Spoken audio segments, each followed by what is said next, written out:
Sir ಇದೊಂದು 30ರಿಂದ 40 ವರ್ಷ ಬಾಳಿಕೆ ಬರುತ್ತೆ ಸರ್. ಇದು ಟಾಟಾ ಮೈಕನ್ ಯೂಸ್ ಮಾಡ್ತೀವಿ ಸರ್. ಇನ್ಯಾವುದು ಬೇರೆ ನಾವು ಅಷ್ಟೊಂದು ತಂತಿ ಕ್ವಾಲಿಟಿ ಇರಲ್ಲ. ಇವೆರಡು ಯೂಸ್ ಮಾಡ್ತೀವಿ ಸರ್. ಇದು ನಾವು ಕೈಲಿ ಕೀಳೋದ್ರಿಂದ ಕಲ್ಲು ಎಷ್ಟು ಬೇಕೋ ಅಷ್ಟು ಮಾತ್ರ ಒಳಗಡೆ ಹೋಗುತ್ತೆ. 2 ಅಡಿ ಗುಂಡಿ ಕಿತ್ಕೊಂಡಿದ್ದೀವಿ.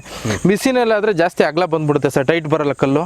ಆ ಕಡೆನೂ ಮಾಡಿದ್ದೀವಿ ಸರ್. ಈಗ ಸಿರಾ, ತುಮಕೂರು, ನೆಲಮಂಗಲ, ಕುಣಗಲ್ಲು, ಆರ್ವಳ್ಳಿ, ಕನಕಪುರ, ಮಳವಳ್ಳಿ, ಹನ್ನೂರು, ಚಾಮರಾಜನಗರ, ಕೊಳ್ಳೇಗಾಲ ಈ ಕಡೆ ಎಲ್ಲ ಆಲ್ರೆಡಿ ಒಂದು 500ರಿಂದ 600 ಕೆಲಸ ಮಾಡ್ಕೊಟ್ಟಿದ್ದೀವಿ ಸರ್. ಯಾವ ಟೈಮ್ಗೆ ಹೇಳ್ತೀರೋ ಆ ಟೈಮ್ ಕೆಲಸ ಮಾಡ್ಕೊಡ್ತೀವಿ ಸರ್. 1 ಎಕರೆ ತವಿಂದ ಹಿಡಿದು 100 ಎಕರೆ ಪ್ರಾಜೆಕ್ಟ್ ಕೊಟ್ಟರು ನಾವು ಕೆಲಸ ಮಾಡ್ಕೊಡ್ತೀವಿ ಸರ್. ಅದ್ಬಸ್ಟ್ ಮಾಡಿಕೊಂಡು ಫೆನ್ಸಿಂಗ್ ಹಾಕ್ಲಿಲ್ಲ ಅಂದರೆ ಮುಂದಕ್ಕೆ ಮಕ್ಕಳಿಗೆ ಈ ಅಕ್ಕಪಕ್ಕ ಕಿರಿಕಿರಿ ಯಾವುದೂ ಇರಲ್ಲ. ನಾವು ರಿಯಲ್ ಎಸ್ಟೇಟು ಮಾಡ್ತೀವಿ, ಫೆನ್ಸಿಂಗ್ ವರ್ಕು ಮಾಡ್ತೀವಿ. ನೋಡಿ ಈ ಲ್ಯಾಂಡ್ ಬಂದು ನಾನೇ ಕೊಡ್ಸಿರೋದು. ಮಾವಿನ ತೋಟ ಇದು 6 ಎಕರೆ ಇದೆ. ಪೂರ್ತಿ ಫೆನ್ಸಿಂಗು ನಾನೇ ಹಾಕ್ಸಿದ್ದೀನಿ. ಖಂಡಿತ ಆಲ್ ಓವರ್ ಕರ್ನಾಟಕ ಎಲ್ಲಿಗೆ ಬೇಕಾದರೂ ಮಾಡ್ಕೊಡ್ತೀವಿ ಸರ್. ಮತ್ತು ಬೇರೆಯವ್ರು ಮಾಡೋಕ್ಕಿಂತ ಸರ್ ರೀಸನಬಲಿಟಿಯಾಗಿ ಕಡಿಮೆ ದರದಲ್ಲಿ ಸರ್ ನಮ್ಮದೇ ಓನ್ ಮ್ಯಾನುಫ್ಯಾಕ್ಚರ್ ಇರೋದ್ರಿಂದ